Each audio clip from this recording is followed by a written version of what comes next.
Hello, everyone. Thank you, everyone, for joining us today. So we're about to start. So if you want to leave in the chat where you're from and from where you're watching us, we are so happy to have you all here. Hello, Steve. We're going to start with Ria's demonstration of the portal. So Ria, you can start sharing your screen. All right. Okay. Hello, everyone. I'm Ria. I'm one of the account managers at Real Estate IQ, and I'm pleased to walk you through our portal and how this will assist you, or this may assist you in your real estate business.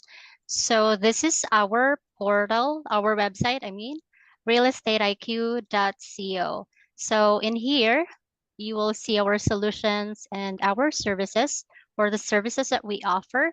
We have our off-market leads, skip tracing, custom leads mining, virtual assistants, and evaluation CMA. But I believe that most of you are interested at our off-market leads or our off-market listings. And so let me, on the upper right corner of our website, you can access portal. And when you click on this one, access portal, it will show you this landing page. And if you are already signed up, or if you have signed up for membership, this this what it will look like on our portal. If not, this is how it will look like. So you need to sign up first, create an account, or if you have already signed up, you just can click login and it will lead you back to our portal. So this is what it looks like. So on the left corner of the screen, on the home tab, under that one, we have our off-market leads. So if you have subscribed to our plans, this is what it will look like. So depending on which plan you're subscribed, the details also will vary. So we have premium plans and the standard plans. So it will depend, the details that will show up in here will depend on your subscription.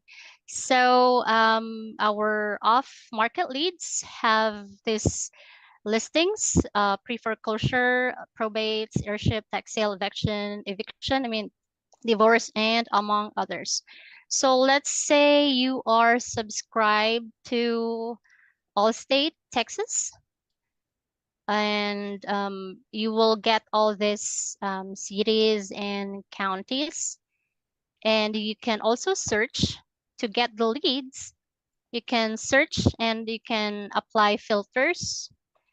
You can choose, you can filter by property characteristics, valuation, and the date filed.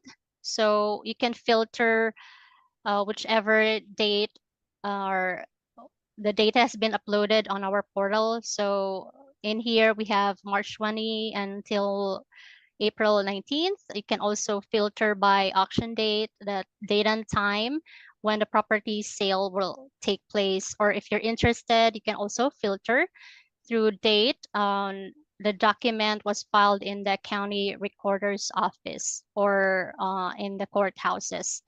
Also, you can filter through occupancy, whether it's owner occupied or not. So just click on apply. Let's apply auction date. Let's say this one. Just click on apply and go back. So these are the leads that will appear. Again, the details will vary depending on which subscription you were subscribed to. So on this column, on the first column, you can also click on or choose one property and mark it as your favorite. And to get more about property, click on details. It will show you the mortgage first name and last name, the address, and if you're subscribed to our premium plan, you will get all these email addresses, also the cell phone numbers and the phone numbers. So eventually, premium plan includes our skip trace data. However, if you're subscribed to our standard plan, it will not include skip trace data. So,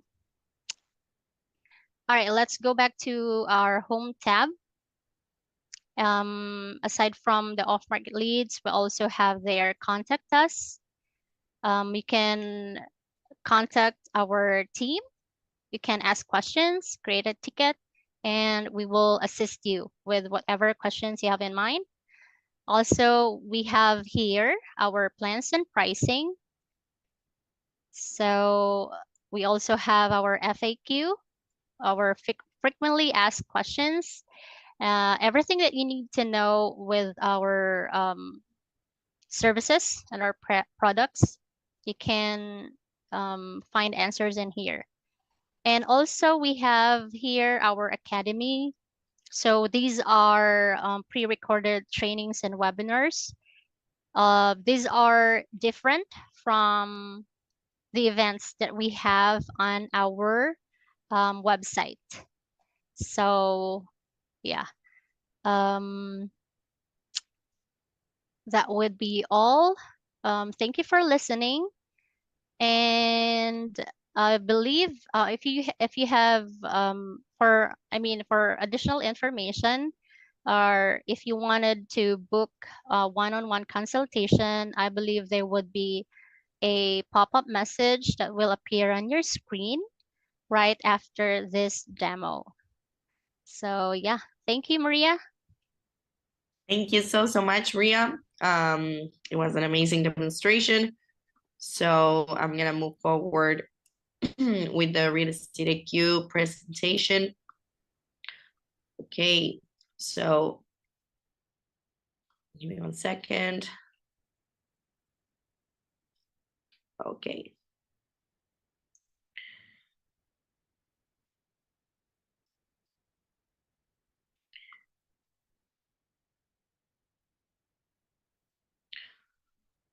Perfect.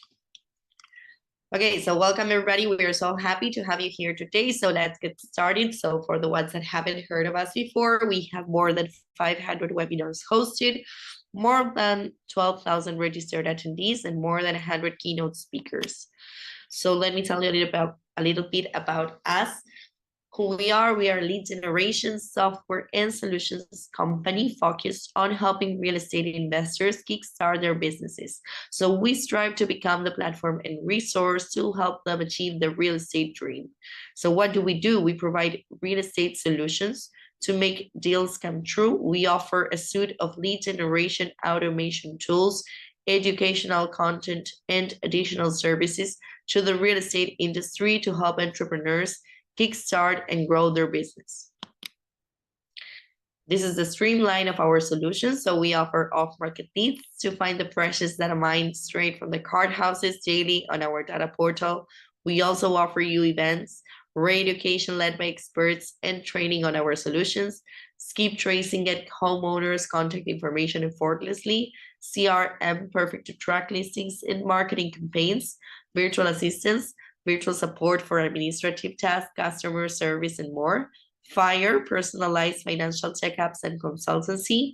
EVA, run real estate comes in seconds with our renewed evaluation CMA. CLM, we now provide custom off-market data mining all over 50 states. And last but not least, the membership. Tailor plans to meet every investor's needs. So this is our deal of the day. Today, we bring you this golden lead to grow your business. So you can contact us to learn more. You can scan this QR code so you can sign up to get the full address and submit your deals to advertise so you can get more information about this pre-foreclosure and don't miss it. So you can also subscribe and join us in our newsletter. By joining us in our newsletter, you can stay informed with Real Estate IQ's weekly newsletter. You can get market insights, data updates, and event highlights, all you need for successful real estate investments. So don't miss any of our weekly webinars by scanning the QR code that appears on the screen. You can also get a free demonstration. As Ria was saying, you can request a consultation, a complimentary 30-minute in-depth one-on-one demo of Real Estate IQ's solutions with one of our experts. So we will walk you through everything you need to know. For more information, you can contact Bracenet at realestateIQ.co or also answer the poll that should appear on your screen. These are our social media accounts that you can follow us as well. We are on Instagram, Facebook, YouTube, and LinkedIn, and you can use the QR codes that appear on the screen. I will also share the links of our social media accounts on the chat afterwards, so it's easier for you to follow us, so you don't miss any of our weekly webinars and in-person events. This is the Academy, learning made easy. To learn more, here you can find our best webinars and short courses, so you can stream it at any time and from wherever you're based. You can log into stream. And we have Steve with us today talking about how to find great deals. So what we will learn today is how to explore exit strategies to maximize profits on real estate deals, including flipping, renting, and wholesaling. Discover effective methods for finding great deals, whether through traditional channels or off-market opportunities. Learn where to access off-market leads and uncover hidden gems that offer substantial potential for profit. I will tell you just a little bit about himself, but I guess he will tell you better later. He's an executive partner of Real Estate IQ, and he's a spiritual capitalist who believes in doing well and doing good. So he also co-founded the Real Estate Deal Finders meetups, which hosts over 20 monthly real estate deal finding training all over the United States. So his goal is to create an environment and offer guidance for entrepreneurs to reach their potential and achieve time and financial freedom. So Steve is a national speaker on prop tech and intelligence augmentation, and his life's work includes building communities that empower a new generation of entrepreneurs to take massive action and create impact through technologies. He enjoys creating and experimenting on ideas, and he's a voracious reader. When he intentionally takes time off, he enjoys spending time with family, experiencing culture through traveling and food and visiting. So his expertise is in marketing, management, real estate data and insights, intelligent augmentation.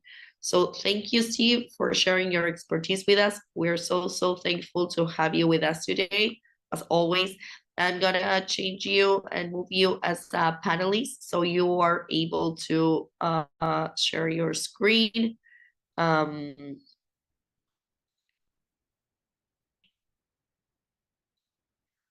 All right. Alex. And great Thank you. introduction and demonstration. Glad to be here. How Thank is you. everybody? Very good. Yes, Alexis, you can get a recording of this later. You can also find it in the portal of our website. Oh, awesome. Okay, so today we're going to talk about how we can find great investment deals. So let's take a look at what we are talking about. I also want to take this opportunity to congratulate you for joining us so you can learn how to take control of your financial future. So let's get started. Now, we're all here because we know that real estate investment can be very lucrative if we know how it's done and how to do it. If we know the kind of the tricks of how to do it well.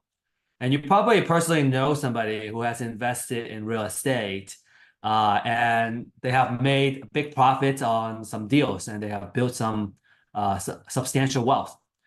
So how do you really get in the game? And we're going to learn about a lot about this game today. And in the last 30 days, there have been over 14,000 motivated seller opportunities on the market. Why is that important? Well, real estate as an asset is not very liquid. And so to find a good deal and buy it ideally under market value, we need to find homeowners who are motivated to sell and they want to cash out quickly. And because they have to cash out quickly, they are not as price sensitive. Typically, they have more problems to worry about. This means that as the investor or buyer, you can buy the property at a very, very good price.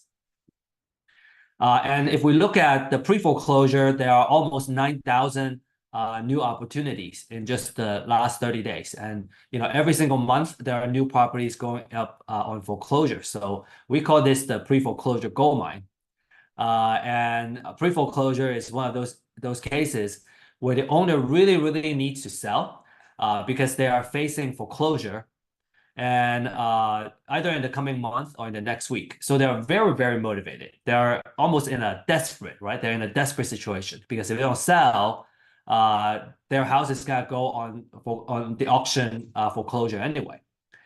A lot of our investor clients have made a fortune just by focusing on these pre-foreclosure deals because there are plenty of them and they are very likely to sell. There are folks that maybe they're just refusing to sell, like they haven't accepted the reality and end up going into the auction and that's bound to happen. But there's always a percentage where they're going, well, man, I need to sell. I can't list it on the MLS because it takes too long to sell on the market, so I have to sell it off to a real estate investor. So there are a lot of opportunities, and you too can get a hand on this gold mine, right? We call this a gold mine. So the natural question is, how can I find these deals, and how do I make money from these deals? My promise to you is that at the end of this webinar, you're going to understand how, what a great deal looks like, right? Depending on your exit strategy and your business model, and how to find the deals. From an investment experience standpoint, if you're new, this is a really good place to get started. And if you're experienced and maybe you've been getting deals from wholesalers and other sources, referrals, and you're going, well, I want to really access and like find these deals myself, so I can get direct access to the deal and probably purchase the property at a lower price without paying a wholesaler. This would also be a really good course for you. From an exit strategy or business model standpoint, we this would be a strategy that fits all of these. So reminder, I have found that turning off distractions and notification really helps with focus, and especially for an important class like this one. So, and I also want to encourage you to use the chat. I see some of you have started using the chat. Use the chat to introduce yourself, share your contact information, what city or what metro area you invest in, and make sure you use there's a save chat function where you can save all the chats on Zoom, and you can save everyone's contact information.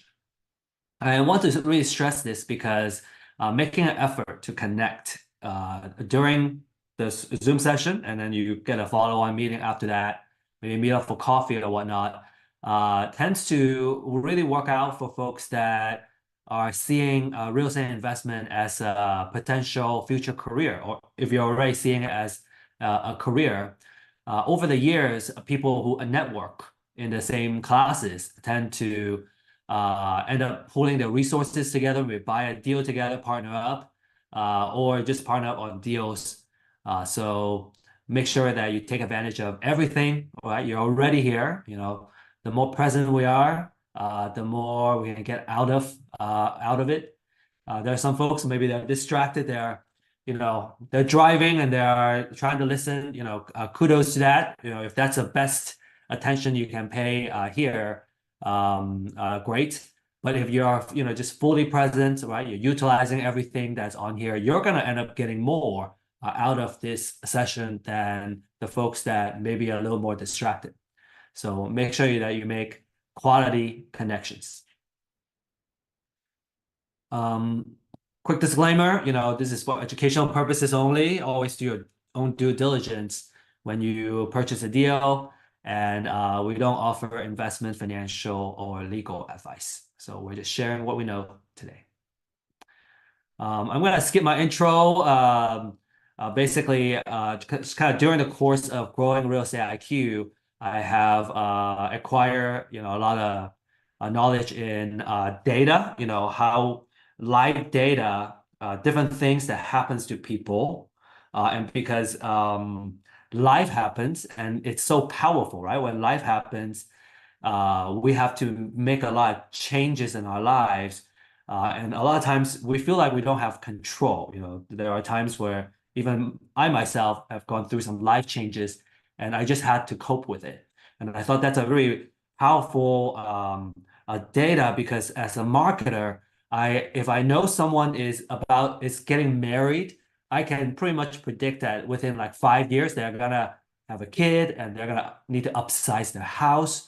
And what does that, how can we predict their buying behavior, not just in real estate, but a lot of the other purchasing behaviors too. I thought that's fascinating.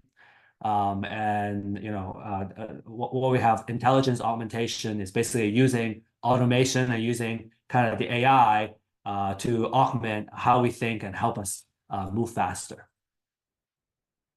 The reason, I am so passionate about real estate IQ and what we're offering to the market is that, my background, having a technical background and always being interested in real estate, when I was trying to get into the real estate and even purchasing my own house, I find it was very hard to learn about real estate and real estate investment. There's not a lot of knowledge out there that's easy to find. It's hard to find good data and technology to get into real estate investment because real estate investment is such a niche market, and any edge that you have gives you a big advantage, and you can make a lot of profit in the deals. So it's hard to get that information before anybody else. Also, it was hard to connect with mentors and fellow entrepreneurs, especially during the kind of the COVID time frame, where we're all kind of separated. We're all kind of connecting on a remote basis. So a part of what we built Real Estate IQ is really to kind of offer this for you through three things. We have webinars, classes, resources. We believe that education is the ultimate equalizer, and it really empowers us to rise to the next level that we want to be in. We also offer deal finding data. So over the course, we learn how we can find this data and find this data efficiently. So we want to offer this very valuable deal data that now you can use to acquire your deals. And we offer a community, which is we all need a support system in order to succeed. Like you can never succeed by yourself.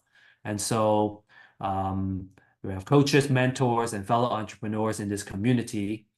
To learn more about our community membership and join as a community member, you can check out our membership benefit and consider becoming a member and get the support you need. That's what we're here for. We're here to kind of share our experiences and what we know in order to help you achieve your success. All right, so let's dive right into our content. And we have two segments today. The first one is how do we make money? And we call that business model. In business schools, we say models, and we call it business model. Basically, how can we build a business where it can consistently make money? And then the second one is how we can find great deals and what are the different types of highly motivated people that would want to sell their property. So we're going to talk about three most common business models in real estate. And each is a different ways of running a business, and you have a different focus. So I thought that it's very important that we understand the fundamental differences of each model. Some people may end up, having both business models because you can make money either way, and you want to be flexible in that. It's just that one word of caution is that you want to be very conscious about the business model and your focus while you maintain that flexibility. So you're always going to have a consistent way of running your business because business operations is always about continuity and consistency and doing things on a consistent basis. So the three models are buy and hold. So you buy the property and you rent it out and get a monthly rent. So you get a monthly cash flow. This business requires the most capital. So we have like two big dollar signs because you need to put down cash in order to get a loan to hold a property. It's still a great wealth building strategy because you get to leverage a lot of the money from the bank or the lender in order to buy that property. And based on the cash flow that you're getting, there's a way to make sure that you consistently make money. And so I'll share some of the formulas that we all need to know in order to make that happen. The second one is called fix and flip.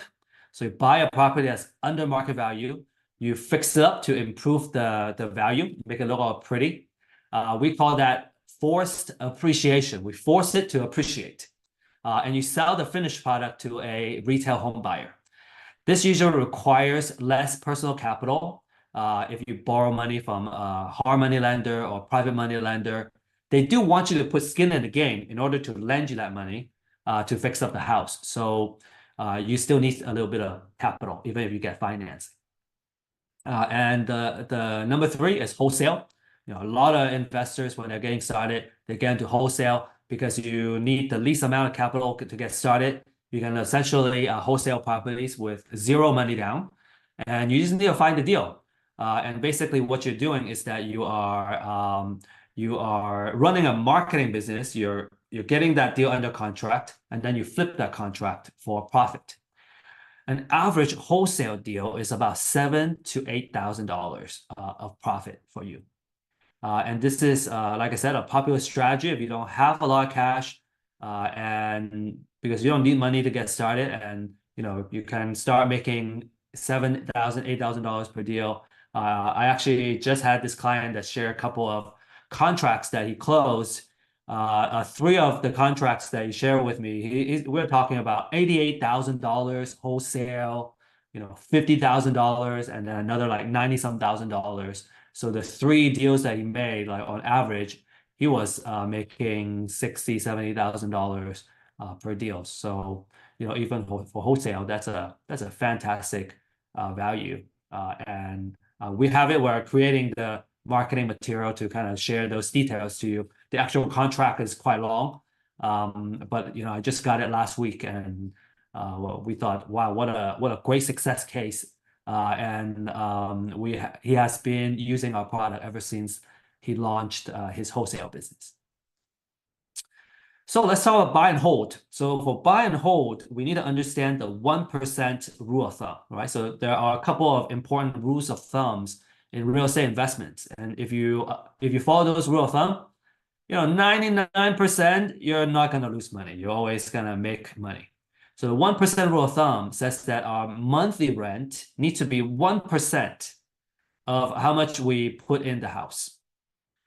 So kind of doing the reverse math is that if I know this house and in the area, and the rent is going for $2,500 a month, then I can multiply by 100. That means 250,000 is the most I would put in the house. And in this example, we say, hey, let's say the repair budget, just paint and carpet and a little bit of a small replacement small fixes, and it's only gonna be $20,000 to fix up the house. Well, we need to subtract that from that 250 to get our $230,000 distress offer. So if we buy at 230,000, put another 20K in there, so my total out of pocket is 250,000. that fits the 1%, and I will always make money. Now the question is always, the 2,500, like how does that turn into cash flow for me? So let's say we get the rent, 2,500. This is just an example of how the rental income turns into cash in our pocket. So let's look at this example. The 1% rule basically says that, if I get 1%, I can pretty much cover all my expenses and still yield a good monthly income. So let's say in this case, the mortgage is 1,200. The property taxes is 275. Insurance 75, right? HOA and maintenance, these are all kind of the common line items we want to pay attention to. And then subtracting everything, well, we get a monthly cash flow of almost $600. And that's just, you don't have to do anything, right? Everything is already paid for. So every single month you're just collecting that check. And that's just one house, right? We call it one door. If I have 10 doors, 10 houses, and the similar math, then the combined income without doing anything, lifting a finger, is 10 times that, $5,750. And to me, that's a really awesome way of letting your properties working for you and making money for you. $5,000 a month is $69K a year. That's pretty good. That's like, middle class, a pretty decent income to be quite happy, so we say. And if we have 20 of these houses, we would be making 11,500 a month, and that's 138,000 a year, and that's a really decent income. So for buy and hold, it's important to know that, man, we are in the landlord business. It would mean that in order to say, not just running one house, but 10 properties or 20 properties, I would be focusing more with working with a property manager or directly working with a tenant. And your attention is going to be focused on getting the place leased all the time and generating cash flow, right? Vacancy and tenant quality tends to be the key area you want to watch out for. Because if you have high vacancy, it's going to eat up your profits. If you have low tenant quality, they trash your house, they don't pay your rent, and then you have to evict them, that's also going to eat up your profit. So how do you screen these tenants are also very important. The final remark for buy and hold is that it's a great wealth generator. It sits there, you get cash flow. As time goes on, the rent is gonna go up. In fact, in the past couple of years, we're seeing a huge rental price inflation, rental price increase across the entire United States. So the cash flow ideally would be going up over time. Now, of course, insurance cost is gonna cost more, but your mortgage is gonna stay the same, right? So overall, you would still get better and better cash flow over time.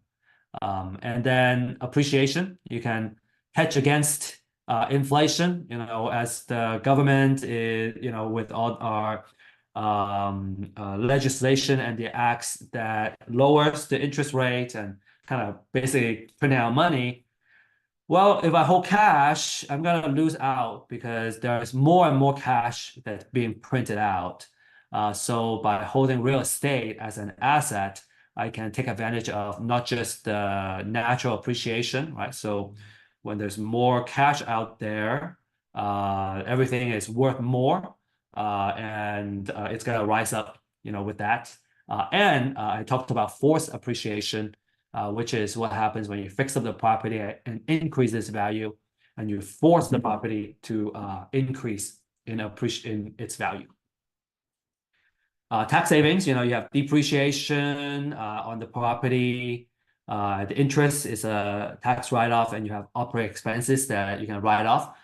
So sometimes when you have a rental property, on paper, when you're filing taxes, it may show no income because the depreciation is taking away from the reported profit that you have. So even though you have cash in the bank, right, you can still, when you're filing for taxes, because of the depreciation in your tax filing, you don't have to pay taxes on that. It's possible, right? Depends on the actual numbers and the case-by-case basis, of course. So a lot of people appreciate that. They appreciate the depreciation. And then you can also pay down the loan every single month, right? Every single month, you're paying down the principal. So your interest is payment every single month is less, and the money that goes towards the principal goes up. So you're building up equity, and that accelerates over time. So that's why everybody loves buy and hold. A lot of folks, let's say they start in wholesaling, all right, because it's easier to get started and building up some cash, a war chest, and then bam, they buy and hold property because there are four things, one, two, three, four things working for you in building your wealth. That's fantastic. All right, so let's keep going. I may go a little bit faster here. So fix and flip, we want to follow the 70% rule. So 70% rule means that we don't want to offer any more than 70% of the after repair market value. So when we say after repair value, it's basically what your in your neighborhood, what other comparable houses are selling for as like a retail property. You don't want to look at houses that were sold that were distressed because that's a distressed value. So let's say we fix it up so it's looking all pretty, and that's what the market value is after we repair it. So let's look at this example. The example says that, well, if I run a comp or a CMA and figure out what the market value after repair is $500,000, then based on the 70% rule of thumb, my kind of total out of pocket, basically, right? I use the phrase out of pocket loosely here, is 350,000. And let's say, because I gotta fix it up and it's a little more of a dump, and I have to kind of make it look a lot nicer than the rental, because rental I just maybe need enough cosmetics to rent it out. Here I want to rehab it so I can sell it. So it costs more to repair the property. Well, then I subtract the repair budget from that 70%. It would tell me that my distress offer is 280,000. So basically, we're paying 70 cents to the dollar to total to acquire the property, and then 30 cents of those, right? I'm paying only 70 cents after everything fixes up. The 30%, there's another math to that where it will yield my profit. In a market where the property valuation appreciates, right? So and it's kind of a hot market, there are rehabbers that would take a little bit of a chance and they go, man, if I offer 70%, I just can't win deals. It's too competitive. Maybe they would start offering 75% or like 80%, right? Kind of inching away from this 70% rule. And sometimes it will help you win the deal. The risk that you potentially take is that if instead of the market continue to go up, it comes down, then you're caught in the middle because you're already acquired at a high price. You're expecting to sell it at even higher, but actually it's down. So you may get stuck. So I just want to kind of throw out that kind of case and scenario there. As let's say you get a little more advanced or you get more experience, and you're thinking about kind of getting away from this 70% rule. Just kind of be mindful of the risk that you take, right? Sometimes we take risks to win bigger, right? That's not a bad thing. Risk and reward is ideally it's the more proportional it is, the better. And then another thing is when you do your repair budget, maybe there's way where you're kind of over budgeting a little bit, so you have some buffer, and then you go, okay, because I can probably fix it cheaper than 70K. I can probably offer a little more than this rule of thumb, or excuse me, this number here, so that I can still be competitive in my bid. So a lot of ways you can kind of look at things and get creative, right? Real estate and entrepreneurship is about being creative. All right, so let's talk about this 30%. This is what right? This is where some of that 30% will go in our pocket. So, but you know, how is that divvy up? So we need that 30% because there's closing costs. The closing cost may be a little bit cheaper now.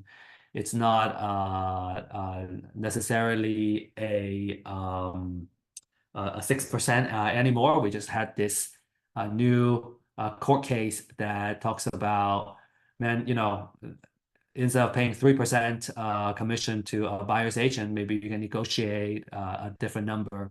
So we might be able to save some money on the closing cost. They're still holding a maintenance cost, right? When we're fixing up the house, there's utilities, right? Water, everything to keep the house going, AC, electricity, the landscaping maintenance. Maybe we let it go for a time being and then kind of bring it back later.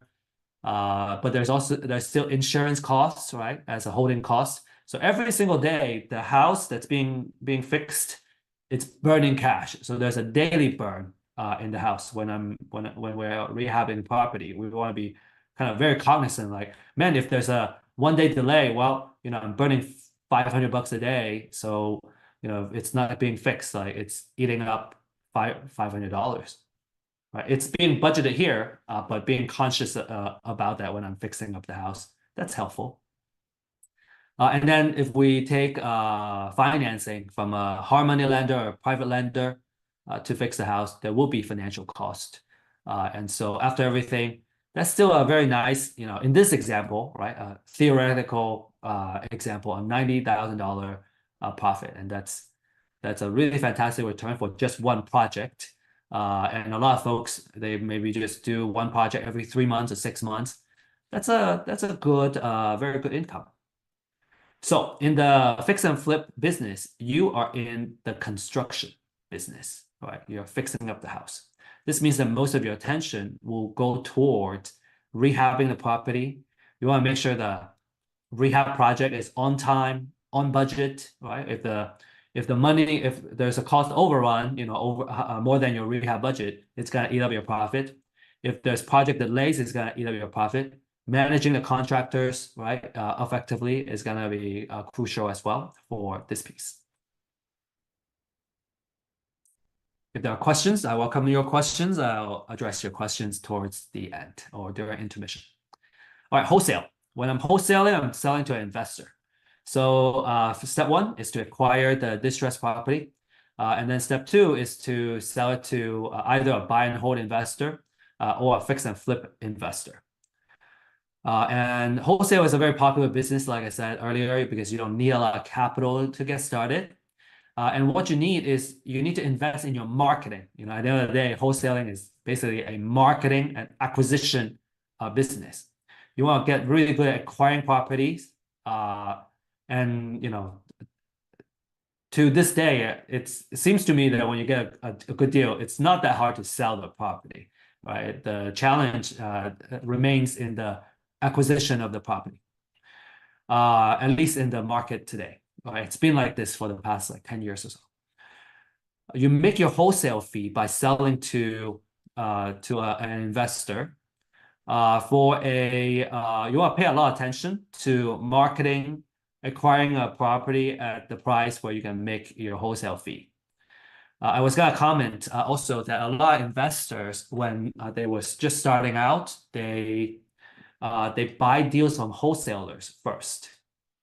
There is you know, you gotta be careful when you purchase a property from wholesalers. You gotta run your due diligence, because when they say the after repair value, they say ARV is a particular number. You really want to validate that, because you know you know, I guess at the end of the day, it's human nature, right? It's we want to watch out for our best interest. They have every incentive to inflate the after repair value. And as a savvy investor, you know, if I'm going to buy this property, I want to make sure that the ARV is good and it's realistic, and also the rehab budget is realistic and it's not under than, you know, less than what or more, not more, that it's not underestimated is what I'm saying. So you want to do your due diligence very well when you purchase a deal from somebody else. Now as they, say, you're starting out, you initially buy deals from a wholesaler and you start flipping properties. As these investors, as they gain more experience, a lot of times they choose to do their own marketing and acquire the properties for themselves. And that could be a really good strategy if you want to control your deal flow instead of waiting for somebody to bring you the deal. Because when they have the deal, many people are kind of bidding on that same property. So you go straight to the source and buy directly to the distressed owner. You can also end up pick and choose, right, the best deals to keep for yourself, and then you can wholesale the rest. In this case, you're basically starting. In this case, let's say you've been doing fix and flip, and you're doing this kind of a wholesale. You're going directly after the seller, and then you're keeping the good deals and you're selling it to someone else. Well, you're kind of starting a small wholesale business, right, on top of your original fix and flip. And so make sure that you need to build your marketing operation, right? It's going to require some level of investment in order for you to kind of build that pipeline and consistently getting deals. Couple of example here, if I have a deal and I'm selling to a buy and hold investor, remember our example of that 1% rule of thumb math. Well, if I want to make $10,000 in wholesale fees, instead of offering 230,000 as the previous example, I'm gonna offer 220, right? So I can make that that margin. Similarly, right? In the last example, we had the distress offer as 280,000. Let's say I want to make a wholesale fee of 20,000. Well, I would offer 260, and if I win the deal, then I can make my 20K. You can see that from these two examples is that if you're kind of the end investor, right, you can actually offer more than a wholesaler because you are thinking, hey, I can make more money from the back end instead of trying to make a lot of money on the wholesale. All things being equal, you may end up gaining an edge by taking control of your destiny. Of course, you got to build that competence, and it takes time to build that marketing operation. Okay, to recap, the buy and hold business, you're in the landlord business. You're a landlord. You'll be paying a lot of attention to tenants, right? Tenant quality and getting a property leased. Fix and flip, you're in the construction business. You'll be managing contractors, subcontractors, and make sure all goes well, on time and on budget. And so you're managing that project. Or if you hire a project manager, make sure the project manager is doing their job. For the wholesale business, you're in the marketing business. So you're going to learn how to do marketing. We have a class that talks a little more about marketing called Pre-Foreclosure Goldmine. That's next Thursday. Also, we have a monthly class on building a endless deal flow, which is, we spend a little more time about marketing and the mindset of a marketing. How do we build that pipeline? So a couple of really cool courses to look out for. Okay, so this is the meat. Well, the first segment was fantastic too. I hope you guys like it. But this is, let's talk about the secrets of finding these deals, right? So now we know how to make the money if we're gonna find the deals. So how do we get the deals?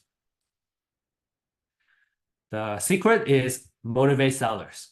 Motivate sellers. Always remember we want to find and locate the motivate sellers. I talked briefly about the power of data and live data, and this is why it's important. Live data is a signal that something is happening in a person's life, right? And it's happening to all of us, right? Life happens every day. Every day, new babies are born, right? People are born. Some people die. Some people get married. Some people get divorced. Sometimes they get into financial trouble. So these are life-changing events, and a lot of them, if I wear the real estate investor hat, is that they affect a real estate transaction. They could be a prediction that a real estate transaction is going to happen. For example, if somebody is getting divorced, right, and they have one property or several property, and a lot of times when you divorce, you're splitting your assets. So they will end up selling the property. In many cases, right, not all cases, but in many cases, they need to sell that property, cash out, divvy up. If they're inheriting a real estate property from someone who just passed away, same thing. Maybe there are several heirs and they just want to split up the cash. A lot of times, not everybody wants to hold a property and turn it into a rental property and manage all that, especially in a multiple heir kind of situation. There can be a lot of dynamics in the family, so sometimes it's just easier to just sell it. Right? So these are the life-changing events. If you have gone through life-changing events, if you have lived long enough, you would probably agree that they're so powerful that many times when you're in the middle of it, like you don't really have time to really think. We're just catching up and we're just like dealing with the life's problems. And so we talk about real estate, right? And in my mind, whenever we're buying or selling real estate, we also need to buy and sell a lot of stuff. So that's kind of outside the scope of this class per se. But imagine you're the marketer and you have access to this live signal, and you go, man, this person is getting married. Well, within 5 years, they're gonna want to upsize and buy another house. I can probably help them do that. And the current house, I can probably help them sell that. And maybe it's not a very desperate situation, right? But maybe we can make a deal, and this potential seller doesn't need to sell the property on the market, and they're willing to sell a little bit lower. Personally, I would be very grateful for getting customized help. I think technology exists to help us with our lives. Of course, it can be used for not so good behaviors, and but a lot of times we're being very positive in kind of using this data to help somebody in solving their life's problems. So there's a lot of power in here. So let's talk about motivate sellers, and we'll talk about the different types as well. Motivate sellers tend to be motivated to sell for many different reasons. We're going to go over the different reasons shortly. If they're financially distressed, they are more likely to want to sell. And many times they need to sell really fast because they need to get out of a bad situation. And whenever that happens, like you don't really care about getting a top dollar on the market. You're just trying to get out of that problem and move on. So those are the ideal people as investors. So let's talk about different sources, right? The different types of data that gives us these different sources of motivate sellers. I got a whole list here. So I'm gonna try to cover as many as possible, but also as quickly as possible. First one is pre-foreclosure. They're about to lose their house through foreclosure, and investors love the list because these sellers are in a desperate situation. They need to sell fast. The market value is typically closer to $300 a month.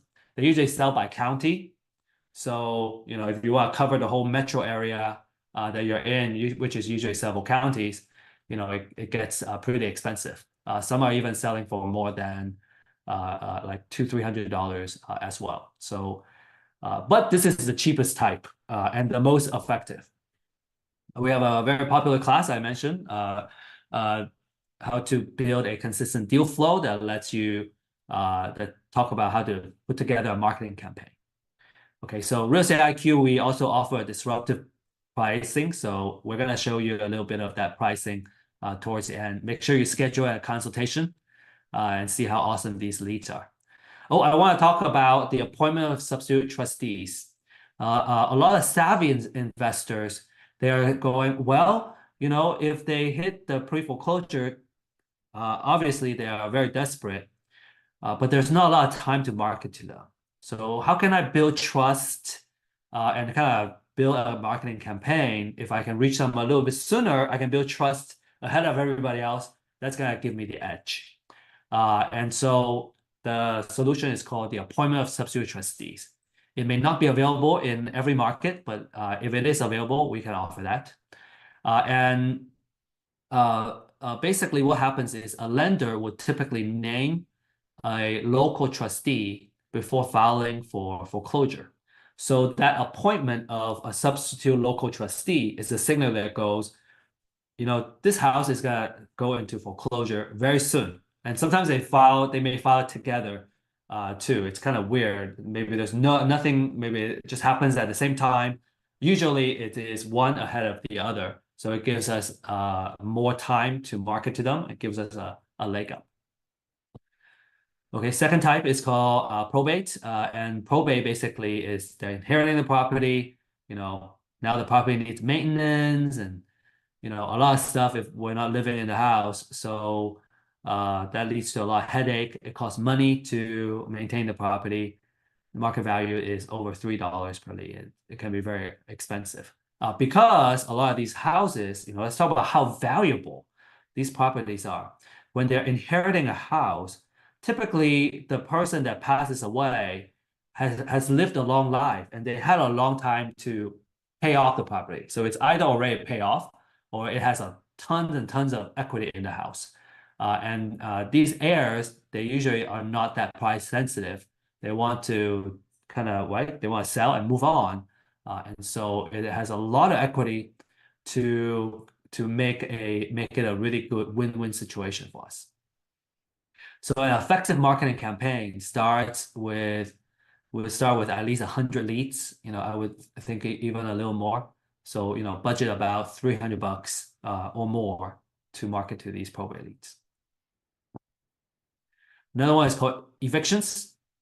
So evictions, you're dealing with a tired landlord. They're just tired of evicting tenants. And they're like, man, I got low quality tenant and trash up the house. Like, I'm just done. I'm ready to, I was an accidental landlord anyway. Like, I bought this house and I upsized and, I thought it would be a good idea to be a landlord and collect rent, but I don't like it. I'm not made for it.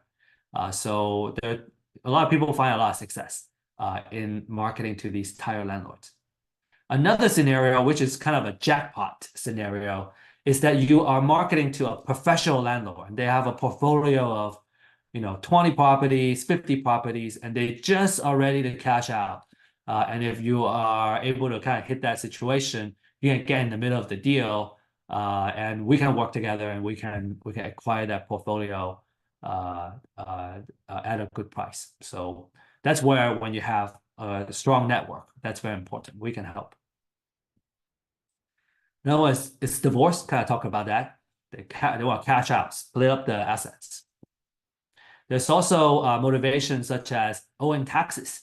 So they owe property taxes, or they're going through tax foreclosures. You can also get a code violation. So you can look into houses that have a lot of tall grass and weeds, and that's usually a signal of distress. If they have exposed roof, they're not keeping up the house. So they might be ready to get rid of their house, sell their house. There's also liens. These are not as motivated because they're not as they're not in a desperate situation as the pre-foreclosures, right? Kind of share the high value ones first. The liens is basically saying, well, there's some kind of they owe somebody money. And there could be a couple of types, it's IRS lien, it could be, mechanics lien, so they owe a contractor, or it could be a hospital lien, they have a big bill and the hospital put the lien on their property. And hospital liens, some folks tend to really like hospital liens because if it's a big bill, it means that they are in somewhat of a distress situation. The best way to kind of work these type of leads that are not desperate is to set up a marketing and nurturing campaign and build trust, right? So that's the marketing campaign, the endless secrets on the endless deal flow class, the intention of why we offer that. So all these motivated seller lists, we can mine the data ourselves, or we can buy. Naturally, what's the question? If we're just getting started, what should we do? Some investors like to do it themselves. And I don't necessarily discourage that. I just don't think that it's a sustainable practice for running a business, because we have so many things we got to worry about. The best, kind of most valuable money-making activity is the marketing and the acquisition, not the collection of data. You may want to do it just to learn the process and understand and appreciate what are good, what are bad lists, the quality of the list when you have done it yourself. As a learning process, if you're just starting out, you have plenty of time. Over time, outsource it. Our time is better spent doing other things, because it takes at least 15 minutes to do a good research on one record, and we're talking about thousands and thousands of records. These are all the markets, and we don't have an exhaustive list here. These are some of the markets that we cover today. Man, we're talking about thousands of records. It's just not feasible to do it in one person. We have a team of over 20 people, just really focus on doing this. So when it comes to lists, right? If you're gonna purchase the list, a couple of things you want to pay attention to is the update frequency. How fresh is the data? Especially the foreclosure ones, because that time to market is key. And so if you a lot of service providers, they are purchasing the data from a third party, and there are many examples of those. So when you're pulling those, it's already quite late. And so I certainly don't recommend that, especially if you are focusing on the foreclosure ones, right? Where freshness really matters. You want to pay attention to the extent of the research that they do. The more research that's done, the less work you need to do, because you can just leverage that research and do the filter you need, and pull out the list that you want to pull. And then you want to care about the quality of that data. So some sample of some key elements of a quality list is, especially for foreclosures, is you want to know the mortgager, right, who owes the money, how much equity they have, and so on and so forth. So I highlighted one in the next slide here. Some people like to filter based on address. So maybe they only want to work in a particular city or county, or maybe even a particular neighborhood.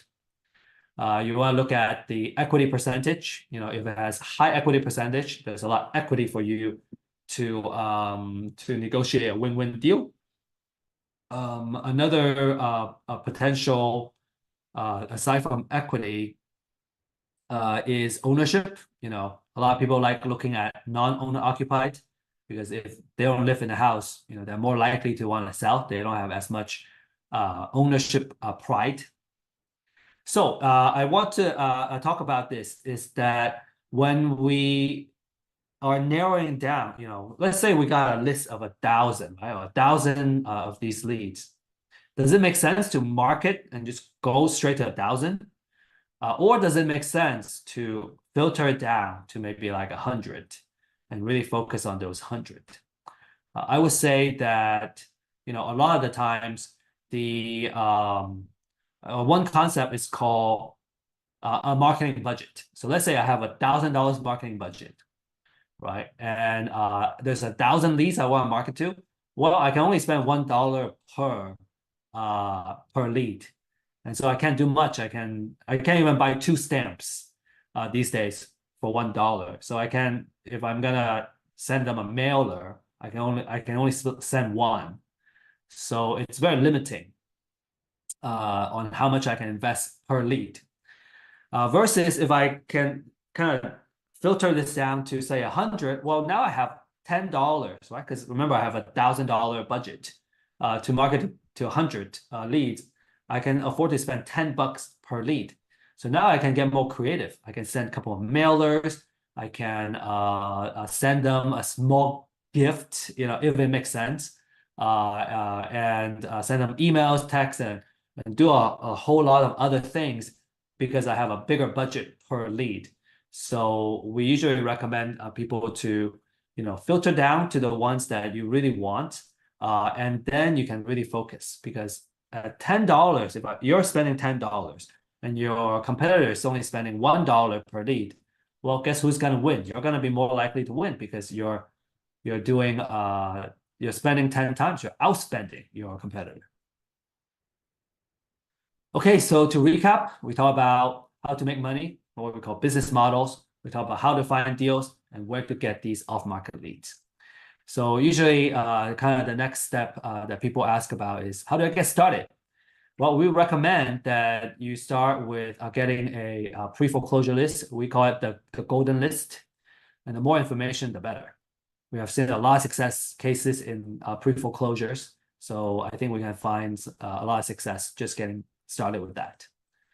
What our clients appreciate the most about our data is that, well, we own our own data. We have our first-hand researcher. Nobody else on the market is offering that to the extent that we're doing. So we can offer very fresh data, first-party data. We also offer contact information. Our clients are telling us that freshness of the data and also having a way to, phone numbers and email addresses to contact them is very important. So we don't own the contact information and it's not 100% accurate, right? We're getting that from a third party. Contact information is not easy to mine. But the motivated seller, the address and, a lot of that kind of real estate related data and the ownership data, we stand behind that. So this is a screenshot as Ria showed in the demo. And we have a disruptive pricing, so for a very limited time, we still have this great promotion going on where you can get a whole bunch of motivated seller data for starting at $99 a month for the entire metro area. And so that promotion is going to end by May 1st. So make sure you take advantage of that. Step 2 is to sign up for a mentor or coach, right? Become a community member so you can really take advantage of the brains and the kind of the knowledge base within our community. And then another thing you want to do is to enlist a title company, that has a real estate attorney in-house to help with title search and closing as you are able to kind of start having a closer conversation to the lead. You don't need to do it today. You just need to do that as part of your deal transaction. So I think we already shared the link to for a one-on-one consultation. And we're also recruiting. So if you know any talented heart center people that want to join our mission to help one more person to win, this is an opportunity where you can learn through experience and immersive learning. Send me a personal email. This is my email that you can send to. Maybe take a screenshot if you or anybody that wants to join us. So that's my content today. Best of luck and happy investing. And let me kind of take this time to kind of answer some of these questions here. Let's see. So what is the rule of thumb? Okay, I think we see it. So there are a couple of key rules of thumbs in real estate that we want to know, right? We talk about the 1% rule of thumb. You want the monthly rent to be 1% of how much that house is worth. And that tends to start looking really good over time. So for example, the first house I purchased was worth about like $250,000, right? It was a townhouse.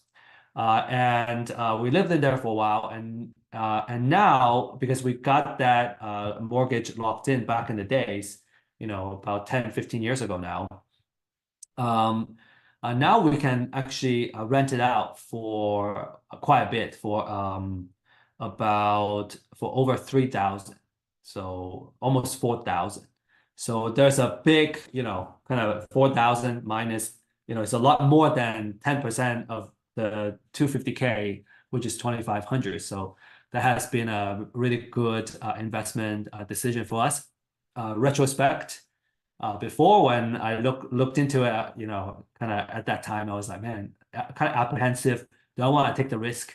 And it seems to me that at least in the United States, if we kind of look back the past 100 years, this is what a builder taught me when I first started in the real estate industry, is that if you look across the entire United States, real estate tends to double in value every 20 years on average.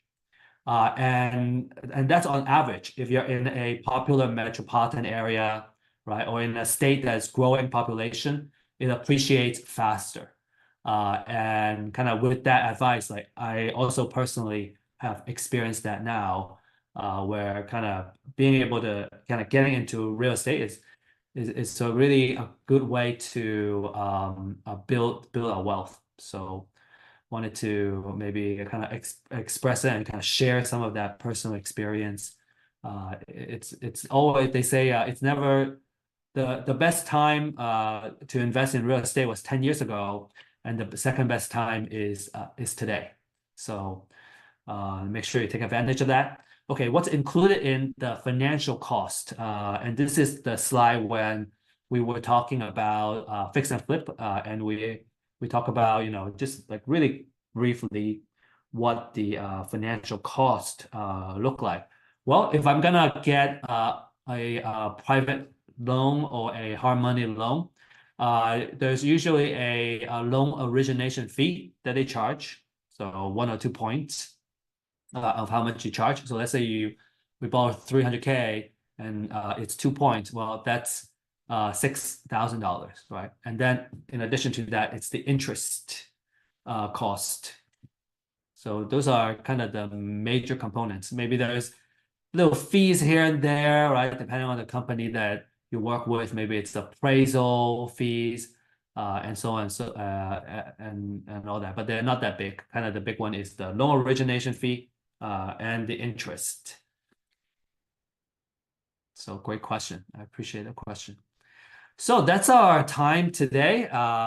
We are going over, and I always say that the folks that are staying towards the very end, like, you know, that shows your level of dedication, right? And you're staying behind to get more understanding.